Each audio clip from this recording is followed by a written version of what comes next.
Bonjour, je m'appelle Dr. Tin et bienvenue à French 2311, chapitre 3, leçon 11. Aujourd'hui, nous allons pratiquer est-ce que, n'est-ce pas et l'inversion. Nous allons pratiquer les questions avec est-ce que, n'est-ce pas et l'inversion. Hello, my name is Dr. Tin and welcome to French 2311, lesson 11, chapter 3, lesson 11. Today we are going to practice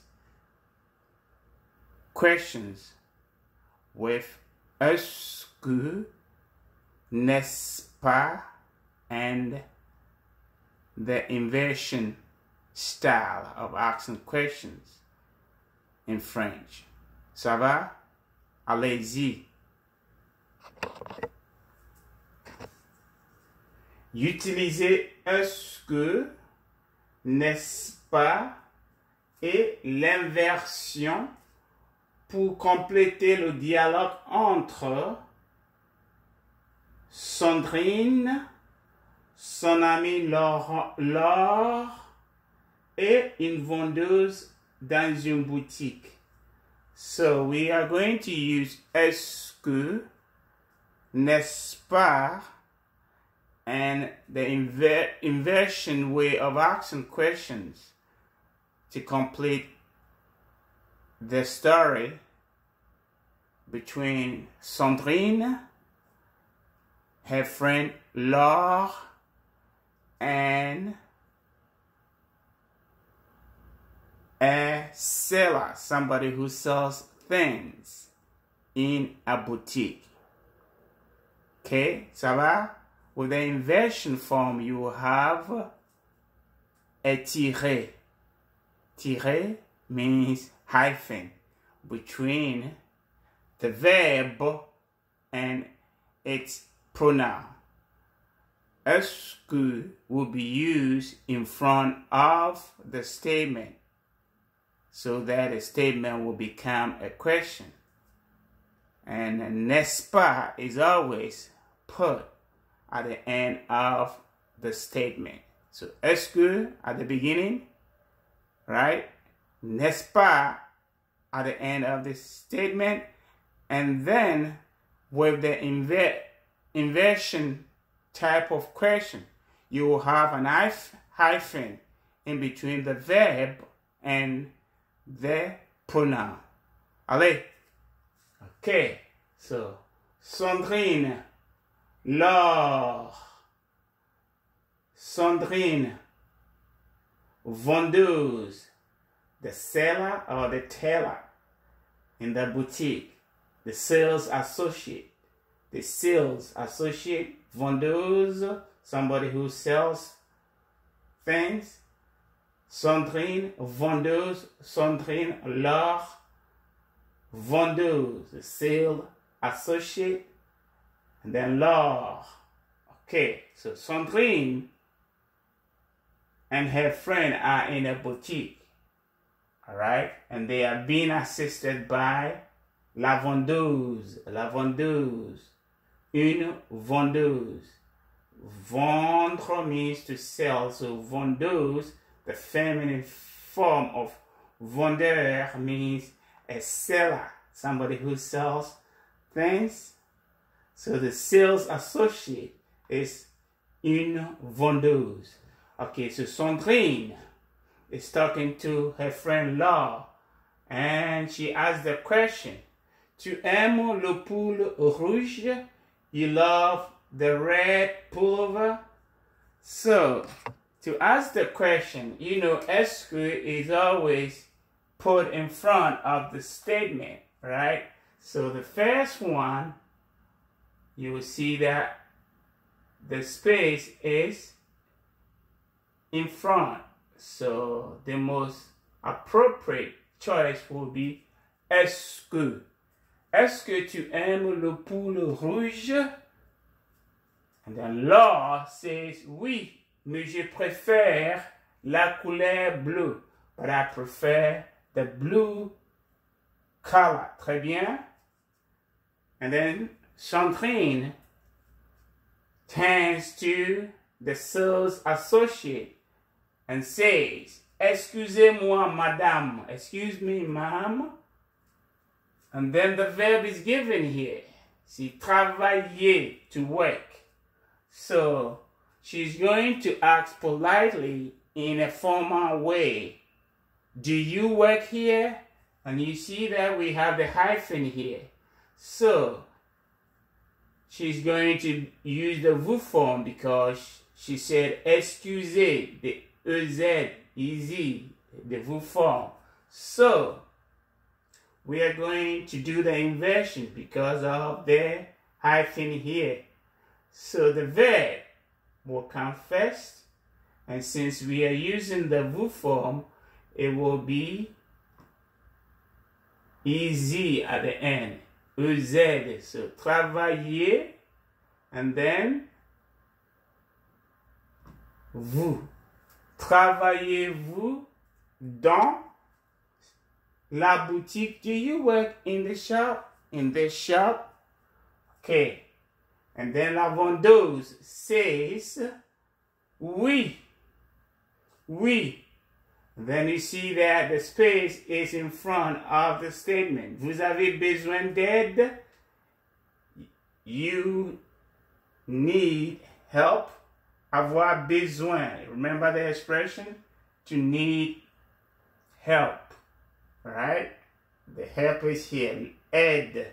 So are you in need of help? So do you need help? Est-ce que vous avez besoin d'aide? Ça va? Très bien. And then here too we have the verb avoir. You should remember the conjugation of the verb avoir. And then Sandrine says, oui, yes, I need help. So you see that there's a hyphen here, right? So avoir will be conjugated in its vous form because it's still formal, right? Sandrine doesn't know the sales associate, so it will be a formal situation still. So the verb will come first, avez, right? And then, vous, avez-vous? Sandrine is asking the sales associate, avez-vous? Do you have, right? Avez-vous? Avez-vous ce pull en bleu? Do you have this pullover in blue? Okay. And then the sales associate, la vendeuse, says non, no. Mais, but.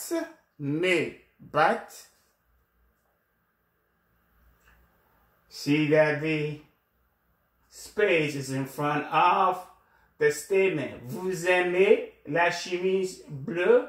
So, you put your est-ce que here.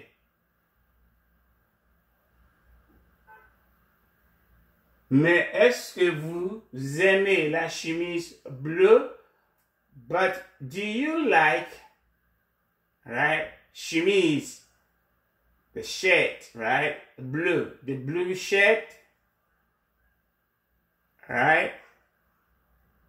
And then Sandrine says non, and she turns to her friend Laure, says, Laure, tu as besoin d'un pull.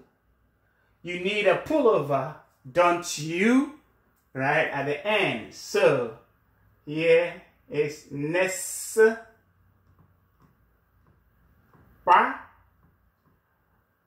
Non, Laure, tu as besoin d'un pool.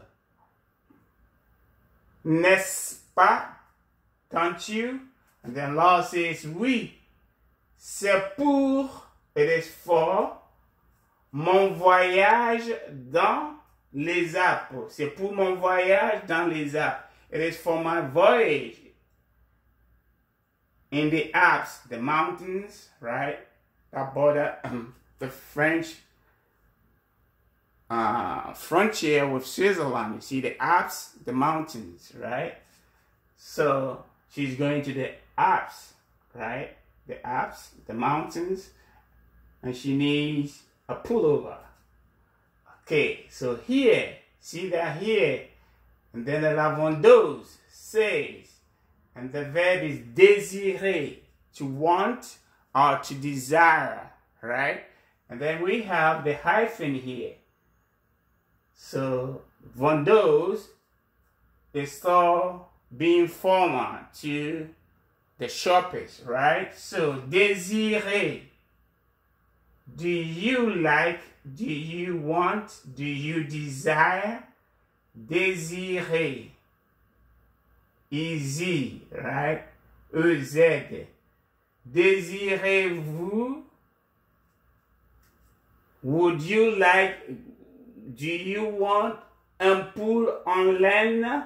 Do you like a pullover in wool? In wool, made of wool. Okay, and then Laura, who is going to the Alps, to the mountains, to the Alps, the mountains, right? Says, je pense que c'est l'idéal. Oui, I think it's the ideal. It's the ideal, right? It's the best choice. Oui, yes. Ça va? Au revoir et à bientôt. Au revoir et à bientôt.